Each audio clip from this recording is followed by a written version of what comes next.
Hello everyone and welcome back to Soul Stained Ink. My name is Beth and today I cleaned my closet.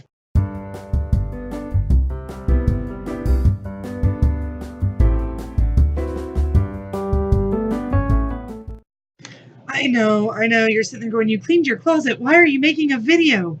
Well, I'm making this video because when I cleaned my closet, I found a stack of things on a shelf that I had forgotten that I even moved with me. I've lived in this house for 6 months.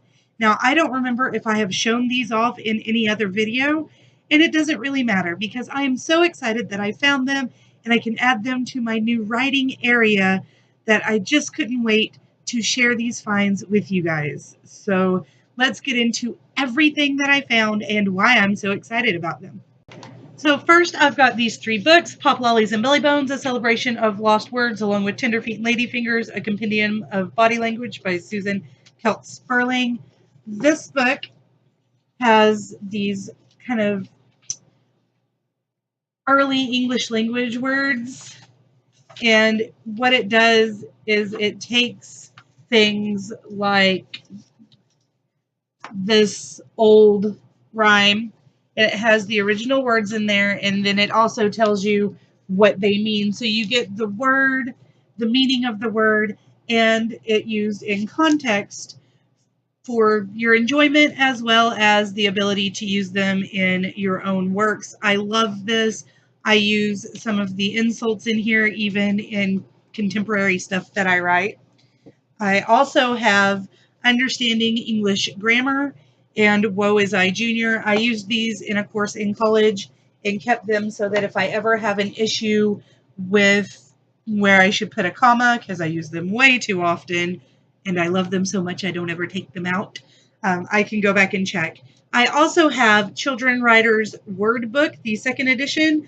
There are word lists grouped by grade, a thesaurus of listed words, reading levels for synonyms, and advice and tips on word usage. This is by Alejandra and Teopa Mogilner. I'm not entirely certain, but there are the names.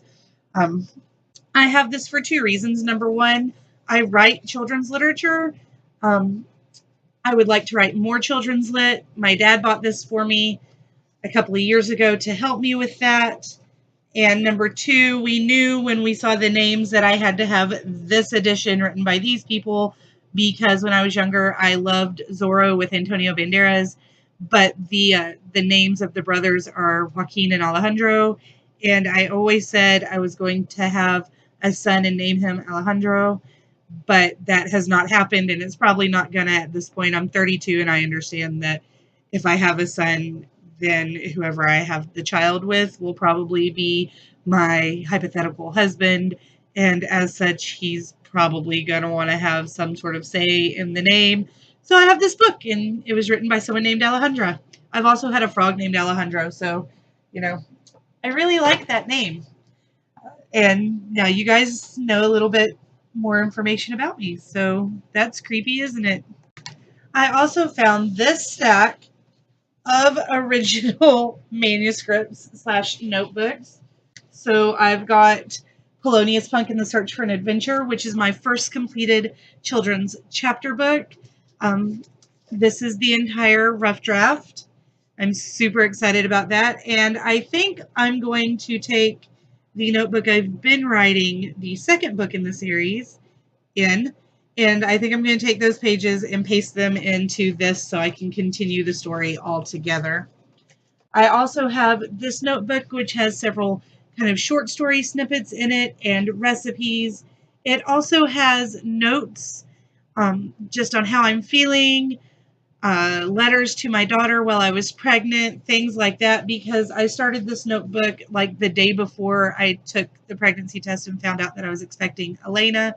So this has a lot of very interesting memories and things written down, and I'm glad that I found that just for all sorts of reasons, not just the short stories.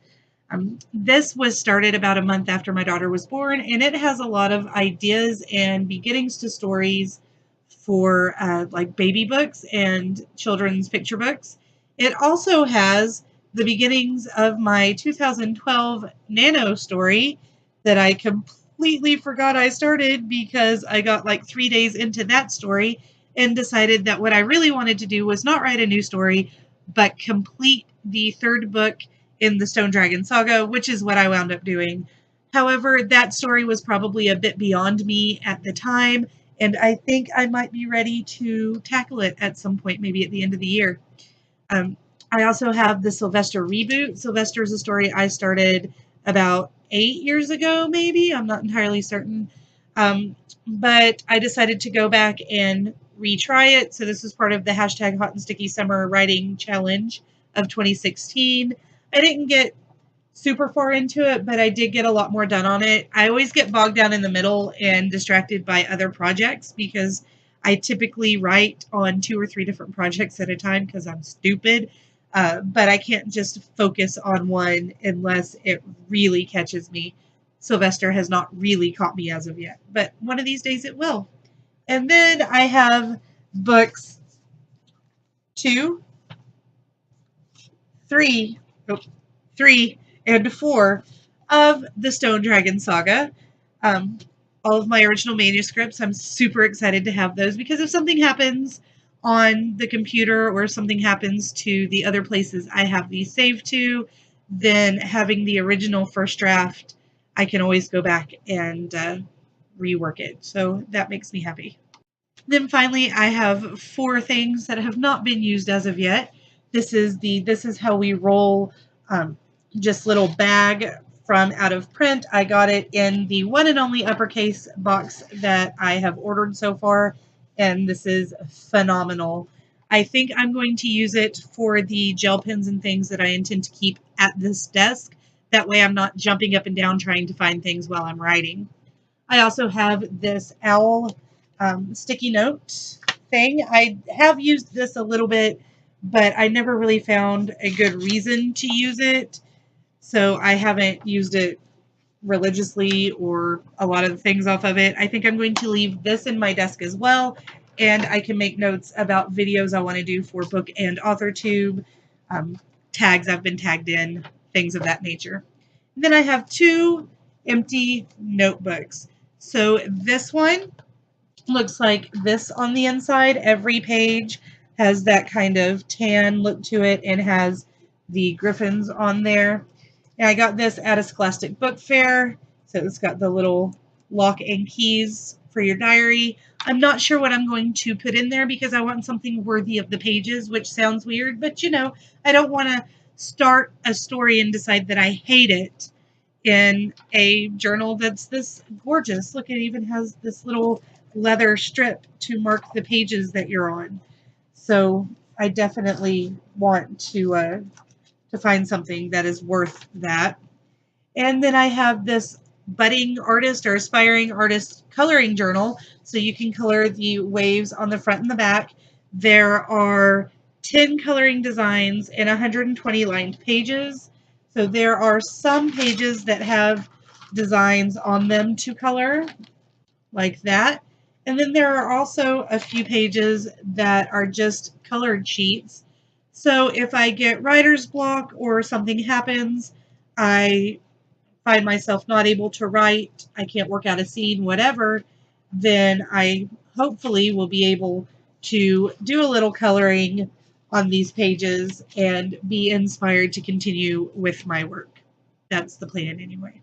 And that's all the stuff I found shoved back on a shelf in my closet today.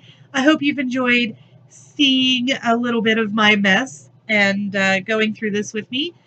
I'm going to go ahead and leave you be for now because this has been kind of a long video. I really appreciate you guys watching. Please don't forget to like, comment, and subscribe.